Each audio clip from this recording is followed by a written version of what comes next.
I'm Kim Lowe with the Woodlands Resort and Conference Center. We're located just 18 miles north of Houston's George Bush Intercontinental Airport, and using our airport shuttle makes getting to the property easy and convenient.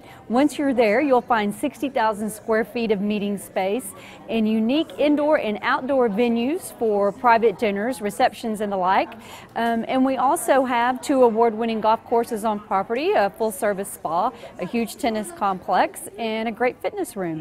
We are the world premier location for meetings in Houston. Please call on us. You'll find us at www.woodlandsresort.com, or you may call us directly at 281-364-6339. Thanks so much.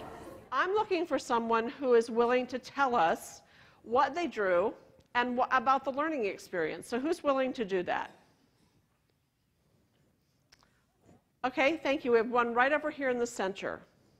And then I'm also going to ask those of you participating not in the room.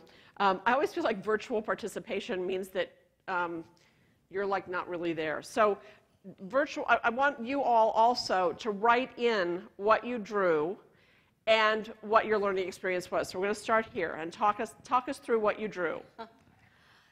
Hello, my name is Carmela Kidd with FedEx Services, and my best learning experience was when I was a little girl, and I loved to play tea and set the table and have my dad come in and have tea with me. So my drawing is of me being as a little girl and with my father, and he's sitting at the table with me, and I have my little table setting here. So that is what I learned from my mom.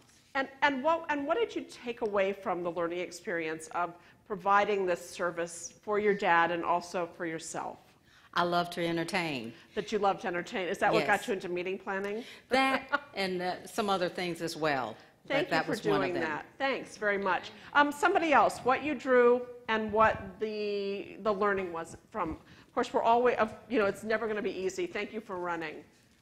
And I hope the people are sending some in, and we'll get over there in just a second.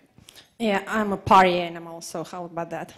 Hi, everybody. I'm Olga. I'm Russian, and I didn't speak English some time ago. So my best learning experience, I didn't want to start with that, but yeah, it's a middle one. I read kids' books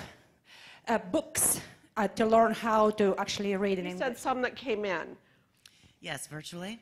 And we also had some other people who had given shout-outs from where they were afterward, too. So I just want to say hey to Terry in Denver, and Linda and Keith and Karen in San Antonio, Marilyn in Nashville, Alex in Phoenix, and Kanissa, who's using dual monitors to maximize her time. Elizabeth says that hands-on experiences, for example, swimming/scuba diving and education, were some of her best learning experiences. Heather says that a 12-hour trance dance with the San Francisco Dancers Workshop, dancing, drumming, and moving, was her most memorable learning experience. Shalette said officer training in the Air Force. Lynn actually went to a professional learning experience versus a personal experience, which she said was interesting. It was that learning that the boat could only hold 100 people, even though they tell you it can hold 150 people. That sounds like a risk management experience. I'm envisioning what happened. Keith said that his favorite was learning to use the AV equipment after hours in an event. The tech let him push every single button to see what was going to happen. That's a fabulous experience. Would you guys let me do that afterwards? Yeah, sure. Active Productions is the best. They'll let you do whatever you want.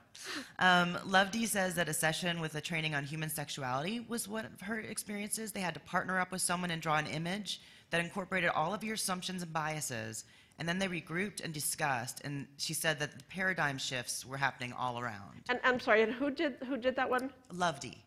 Lovedee. Mm-hmm. Lovedee? L-O-V-D-Y. I may be saying her name wrong. Okay. Well, we hope we're you. getting your name right. What I will tell you is that is a wonderful experience because it shows kinesthetic learning. Cool. Yolanda says that her most memorable was being a backup teacher. She had no plans, no agenda, preparation, etc. She just thought for an hour from her heart. Jessica said it was a pole dancing workshop. Letitia said it was ballet and Little League softball. For Darlene, it was an internship at a medical examiner's office. And Yolanda said she means taught as the backup teacher. That was her. So Ileana took pole dancing too, and she agrees with Jessica that it was quite an experience. Thank you for those. Those are fabulous, and I'm really grateful we got some of those too, and I'd love to see their drawings. You can, if you want to scan them and send them as a PDF to my email, I would be grateful, because I really would like to see them. What I love about this exercise is, and this is something that I encourage you to do in your offices, is that it allows people to think about their best learning experiences.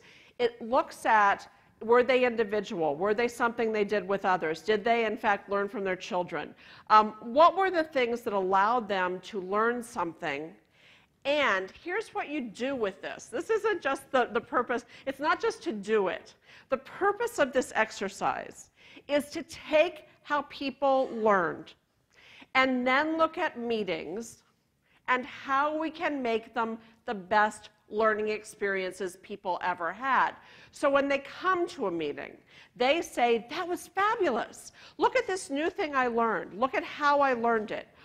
That we take those. So what I do with this cartooning exercise, and you are welcome to steal it like crazy, is to have people in a planning meeting, whether they're staff or committee, if you work with committees, everybody, including CEOs, do this, and then we put them up on the wall, and we look at them, and we talk about them.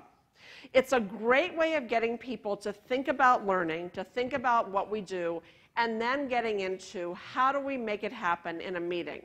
So thank you for drawing, for those of you who did. I appreciate it.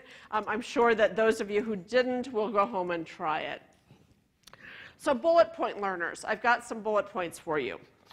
Here's what we know about adult learning, and the reason I want to highlight this is that this all plays into where we're going to go with how meetings can be different.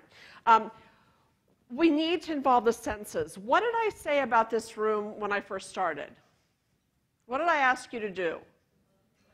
Look up. Look up at the ceiling. And my guess is some of you had walked in here and never looked up, had never looked at the carpet, hadn't thought about the color scheme, how it fits in, hadn't looked at what this means. So our senses are involved. And we want our senses to be involved in order for us to make sure that there's a different kind of atmosphere.